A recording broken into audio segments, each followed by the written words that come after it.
Hello everyone, welcome to my channel H D Orion. हम पढ़ रहे हैं accountancy for class 12 T S. Grewal की टेक्स्ट बुक से 2022 edition, chapter 8 dissolution of a partnership firm. और इस वीडियो में हम पढ़ेंगे preparation of realisation account, partners capital accounts and cash और bank account of the firm on the event of dissolution of the firm. So let us see some questions. Question number 34. Mala, Neela and Kala were in partnership sharing profits in the ratio of 7:2:1 and the balance sheet of the firm as at 31st March 2022 was. Here is the balance sheet given for Mala, Neela and Kala. Capitals दिया हुआ है partners का, creditors है, reserve for depreciation on plant है, then assets के side दिया है building, plant, goodwill, investments के रूप में शेयर्स है हमारे पास 100 shares of X limited and 1000 shares of Y limited at cost, stock, debtors, bank and patents.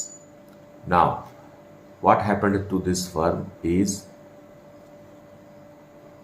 it was agreed to dissolve the partnership as on 31st March 2022 and the terms of dissolution were Mala to take over building at an agreed amount of rupees 31,500. Neela, who was to carry on the business, to take over the goodwill, stock and debtors at book value and patents at rupees 30,000 and plant at rupees 5,000. He was also to pay the creditors. Now, नीला एक ऐसी partner है जो business को ले रही है, मतलब partnership firm of business convert होकर सोल प्रोप्राइटर बनने वाला है और Neela will be the proprietor. Okay, और उसने बिजनेस को गुडविल खरीद लिया, स्टॉक डेटर भी ले लिया, पेटेंट भी ले लिया, प्लांट भी ले लिया और क्रेडिटर का पेमेंट भी किया. Then Kala to take over shares in X Limited at rupees 15 each. Now investments है, Kala is taking over. The shares in Y Limited to be divided in the profit sharing ratio. और दूसरा investment जो है वो Y Limited का shares, उसे ये profit sharing ratio में बांट लेंगे. Show ledger accounts recording the dissolution in the books of the firm. So we have to prepare a realization account, partners capital accounts and cash or bank account. Let us see the solution. So solution 34. First we will transfer all the assets and liabilities to realization account and close it. Fine. Realization account एक nominal account है और इससे हमें profit या loss on realisation पता चलेगा. तो सारे एसेट्स को other than cash and bank and capital account we will transfer on the debit side and close. Fine. तो सबसे पहले बिल्डिंग, सब बुक वैल्यू में ही हमें ट्रांसफर करना है. To plant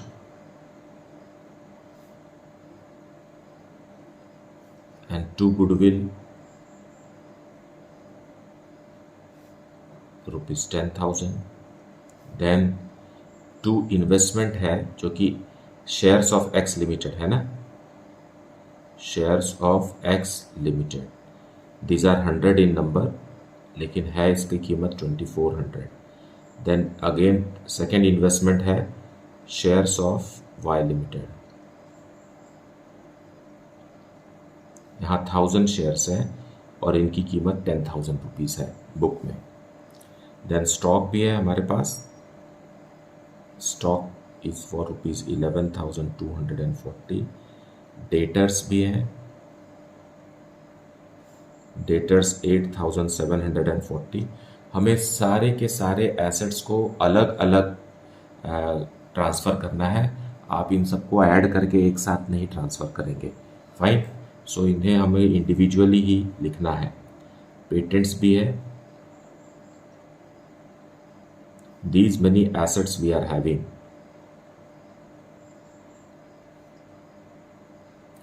Okay, then creditors to the liability side. Creditors क्योंकि credit balance होते हैं इसलिए इन्हें डेबिट करके हम रियलाइजेशन अकाउंट के क्रेडिट में ट्रांसफ़र कर रहे हैं. और एक विशेष चीज़ है इसमें, reserve for depreciation on plant, reserve for depreciation on plant, fine, ये है ₹20,000 का। क्योंकि प्लांट यहाँ पर ही है, मतलब रियलाइजेशन अकाउंट में ट्रांसफ़र किया गया है, तो इससे रिलेटेड रिजर्व भी हमें यहाँ ही ट्रांसफ़र करना है। ये बात और है कि ये एक लायबिलिटी तो है, लेकिन इसका पेमेंट किसी को नहीं करना पड़ेगा, फाइन। किसी भी तरीके का रिजर्व या फंड वगैरह का पेमेंट हमें किसी को नहीं करना। जैसे कि डेटर्स पे बनता है provision for bad and doubtful debts, but payment is not made for that provision, fine. ये ऑटोमेटिकली एडजस्ट होके प्रॉफिट और लॉस ऑन रियलाइजेशन में इंक्लूड हो जाता है, fine. Now what does the question say, Mala to take over building at an agreed amount of ₹31,500। So building को माला ले गई, so by Mala's capital account,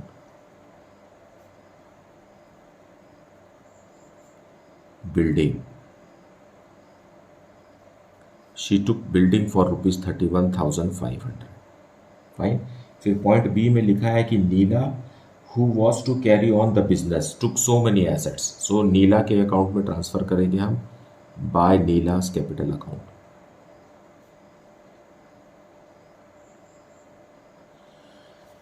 okay, so Neela ने कितना, क्या ले गया, क्या ले गई नीला? नीला ने लिया गुडविल 10,000 रुपीज में, देन स्टॉक 11,240 में, देन डेटर्स ₹8,740 में, देन पेटेंट्स ऑल्सो, क्योंकि ये अब आगे अकेले ही बिजनेस चलाने वाली, फाइन। फर्म डिसॉल्व हो गया है, but she is taking over all the assets and liabilities and she will maintain the business single-handedly. Then shares of Y Limited के बारे में भी लिखा हुआ है क्वेश्चन में, फाइन, इसे हम थोड़ी देर से लिखेंगे। फिर आगे क्या लिखा हुआ है, और इसने क्रेडिटर्स को भी लेने का कहा, सो टू नीला,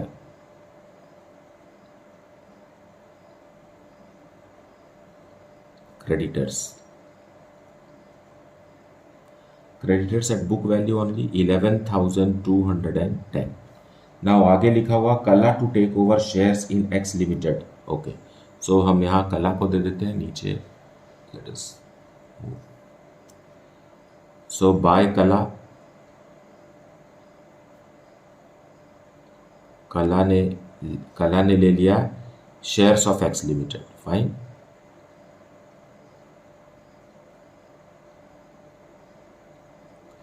कितने शेयर्स हैं फर्म के पास? फर्म के पास हैं 100 shares. 100 shares multiplied by per share 15 rupees, so 100 shares multiplied bye 15 is 1500 rupees में इसने सारे शेयर्स ले लिए। और अब लिखा हुआ the shares of Y limited, जो एक और इन्वेस्टमेंट है, उसे तीनों पार्टनर्स ने प्रॉफिट शेयरिंग रेशियो में ले लिया, फाइन। और ये है 10,000 रुपीज़ का, you see Y limited 10,000 rupees का है और इसे ये प्रॉफिट शेयरिंग रेशियो में ले रहे हैं। सो हम यहाँ लिखेंगे शेयर्स ऑफ वाई लिमिटेड।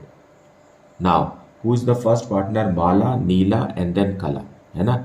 सो इनका प्रॉफिट शेयरिंग रेशियो है 7:2:1।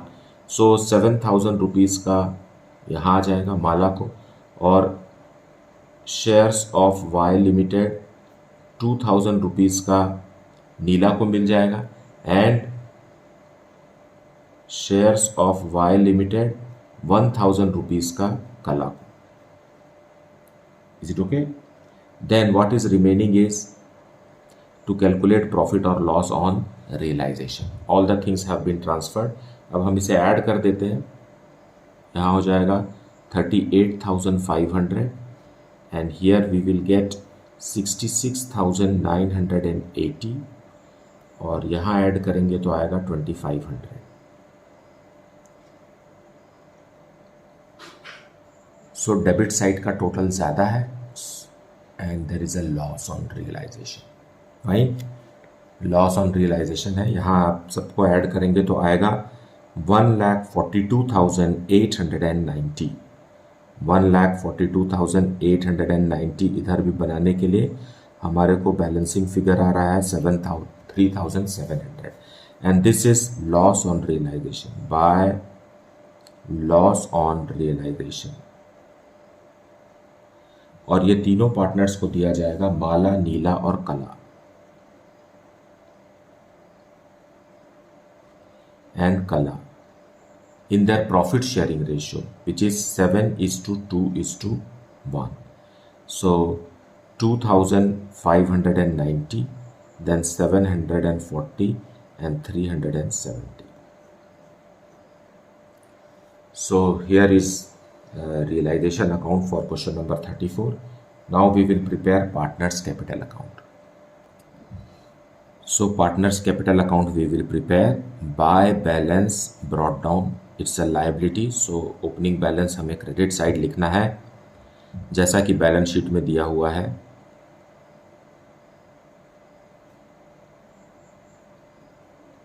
ओके, देन रियलाइजेशन अकाउंट से कुछ ट्रांसफर हो रहा है।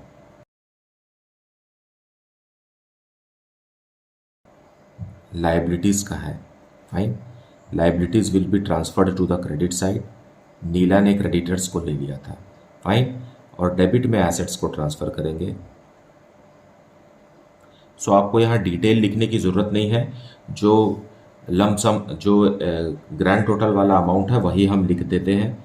आप डिटेल लिखने के चक्कर में मत रहिएगा क्योंकि बहुत टाइम लगेगा, और डिटेल तो हम पहले ही शो कर चुके हैं रियलाइजेशन अकाउंट में, फाइन।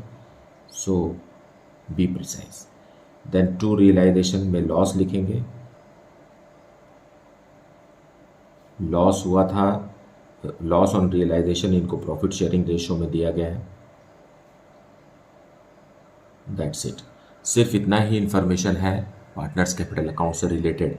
नाउ इधर देखिए माला का डेबिट में अमाउंट ज़्यादा है, क्रेडिट में कम है। सो 41,090, हियर ऑल्सो 41,090, और यहाँ बैलेंसिंग फिगर आ जाएगा बैंक में हम मेंटेन करेंगे।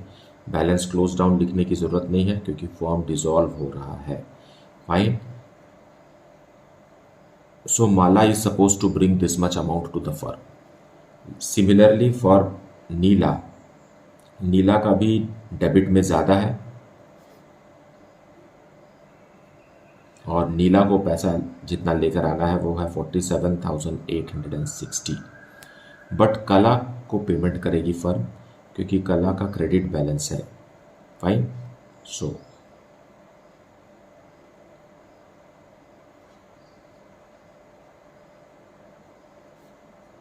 and the balancing amount is 77,750.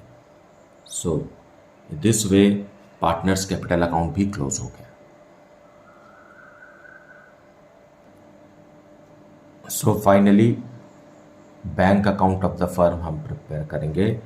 Opening balance दिया हुआ है, टू बैलेंस ब्रॉट डाउन जो कि बैलेंस शीट में लिखा हुआ है, it is 1,210।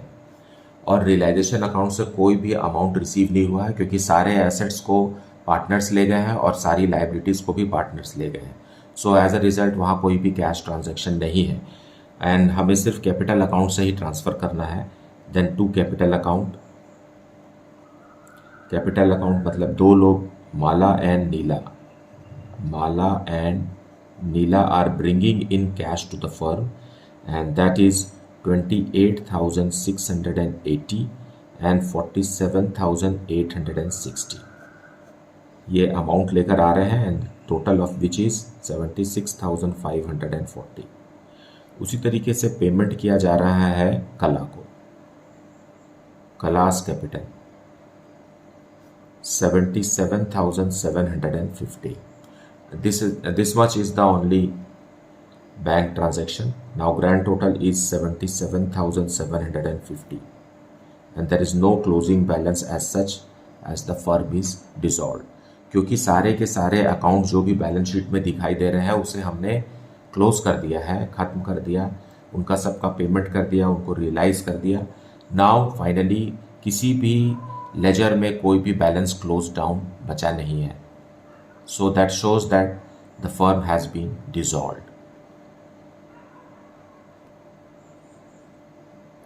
Now, question number 35. Srijan, Raman and Manan were partners in a firm sharing profits and losses in the ratio of 2:2:1. On 31st March 2017, their balance sheet was as follows. The balance sheet is here. Balance sheet में liabilities की तरफ है capitals, creditors, bills payable and outstanding salary. And to the assets side we are having capital of Manan, plant, investments, stock, debtors, bank and profit and loss account है. Debit balance मतलब ये loss है. Fine. Then further the question says on the about date they decided to dissolve the firm. Srijan was appointed to realize the assets and discharge the liabilities. Srijan was to receive 5% commission on sale of assets except cash and was to bear all expenses of realization. So, partner सृजन जो है वो realising officer है और उसको जितना भी assets वो बेचेगा उसका 5% कमीशन मिलेगा और खर्चा भी मीन्स एक्सपेंस ऑन रियलाइजेशन भी सृजन को ही बेयर करना है. Fine, Srijan is to bear all expenses. Now, assets were realized as follows: plant rupees 85,000, stock rupees 33,000, debtors rupees 47,000. Investments were realized at 95% of the book value. The firm had to pay rupees 7,500 for an outstanding repair bill not provided for earlier. Now, ये unrecorded liability है जिसे firm को पे करना है. अब आगे है a contingent liability in respect of bills receivable discounted with the bank had also materialised and had to be discharge for ₹15,000. मतलब एक बिल रिसीवेबल जिसे हमने डिस्काउंट कराया था बैंक से वो डिसऑनर हो गया है, अब वो पैसा फर्म को देना है. सो ये भी हमें करना पड़ेगा. Payment has to be made. Expenses of realisation amounting to ₹3,000 were paid by Srijan. ठीक है. Prepare realization account, partners capital accounts and bank account. So let us see the solution.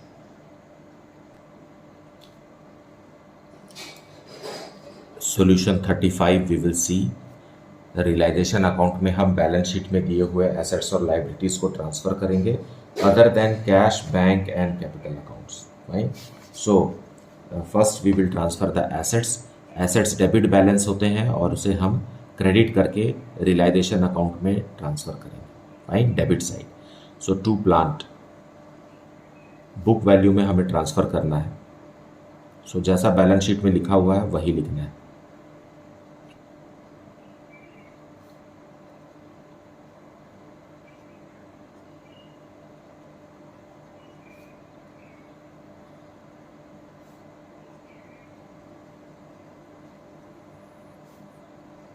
So investment, plant, stock and debtors को हमने transfer कर दिया.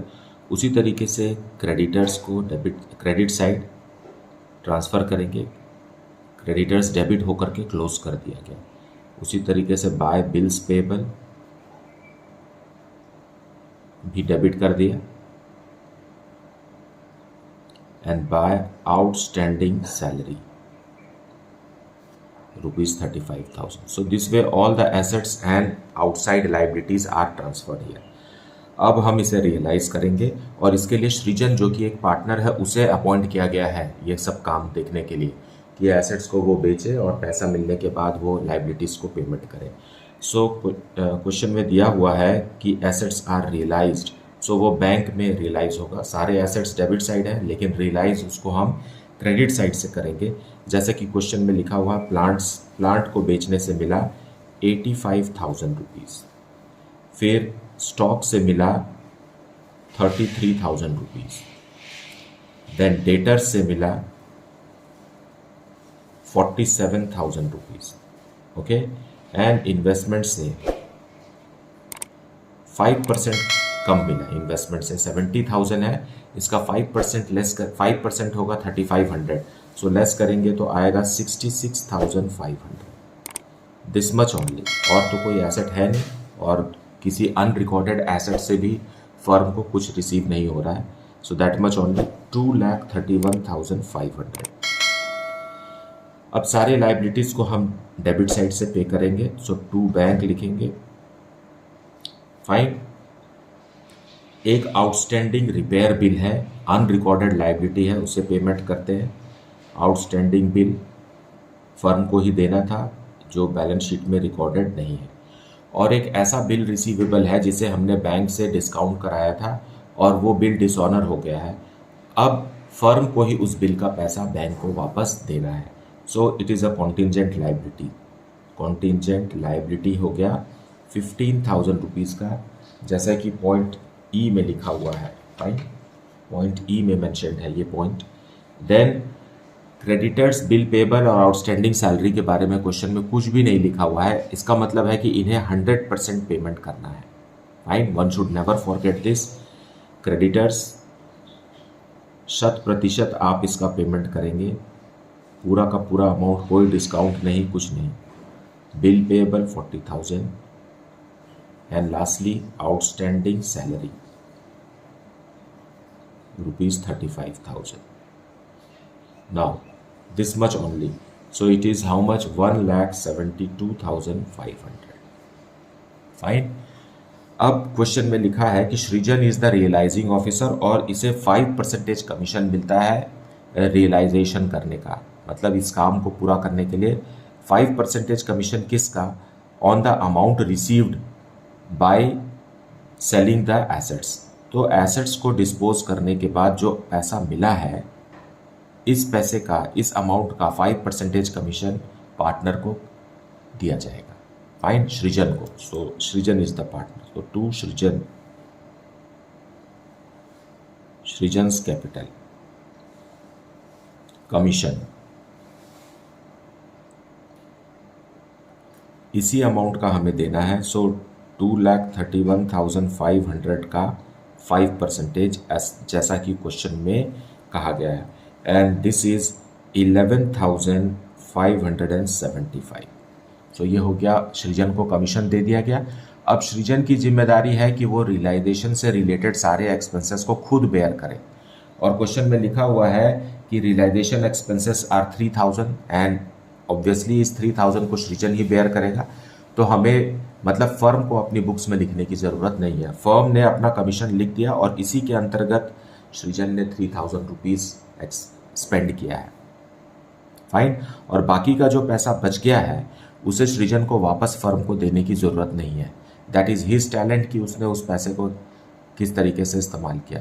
अगर realisation expenses ज़्यादा होता, मान लीजिए 12,000 रुपीज़ का होता, तो भी सृजन बेयर करता है एक्स्ट्रा पैसा। फर्म तो 11,575 देकर चुप हो जाती। फाइन, अब सृजन ने इसे 3,000 रुपीज़ में कर लिया है, तो बाकी का जो भी 8,000 वगैरह बच रहा है, 8,575, that is Srijan's income. Fine, so that the firm will not ask it back. Okay, now अब प्रॉफिट हुआ या लॉस ये हमें पता लगाना है, क्योंकि डेबिट साइड ज़्यादा है इसलिए फर्म को लॉस हो गया है।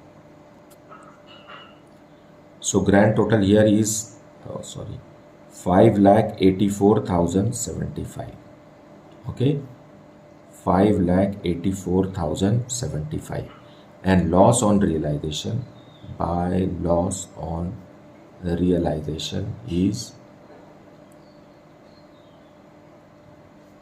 we will get here 2,02,575. Okay, और ये तीनों पार्टनर को दिया जाएगा। कौन है तीनों partner?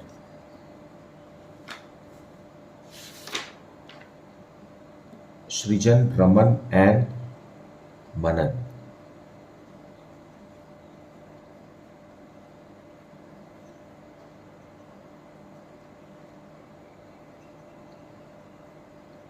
And their profit sharing ratio is 2:2:1। सो इसे हम ब्रेक करेंगे, आएगा 81,030।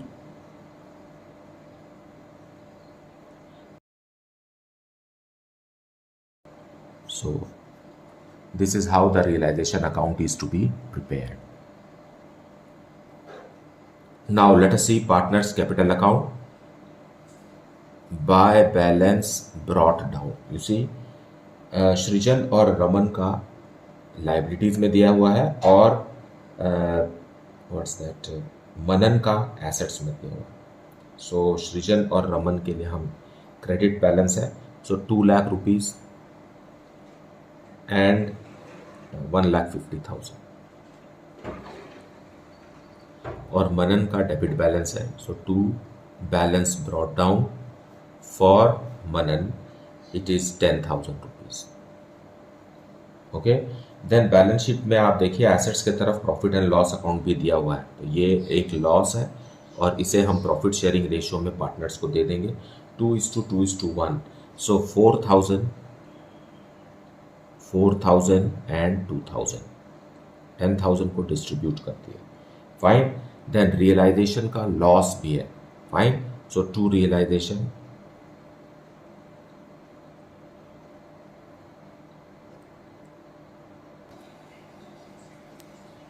81,030 and 40,515. okay, this much. और सृजन का कमीशन भी है रियलाइजेशन अकाउंट से, so it is 11,575. Profit and loss जो है वो 32,000 एंड 16,000 है. It is the amount is 80,000. okay, so here is the correction and now we will close it. so to bank, that's the balancing figure. यहाँ आया 2,11,575, 2,11,575. Okay, और balancing amount आ गया 98,545. और यहाँ आएगा 1,50,000. here also 1,50,000 and the balancing amount paid to Raman will be 36,970. 36,970. लेकिन मनन से पैसा लेना है फर्म को, सो बाय बैंक मनन से पैसा ले लीजिए. कितना आएगा यहाँ ग्रैंड टोटल 66,515.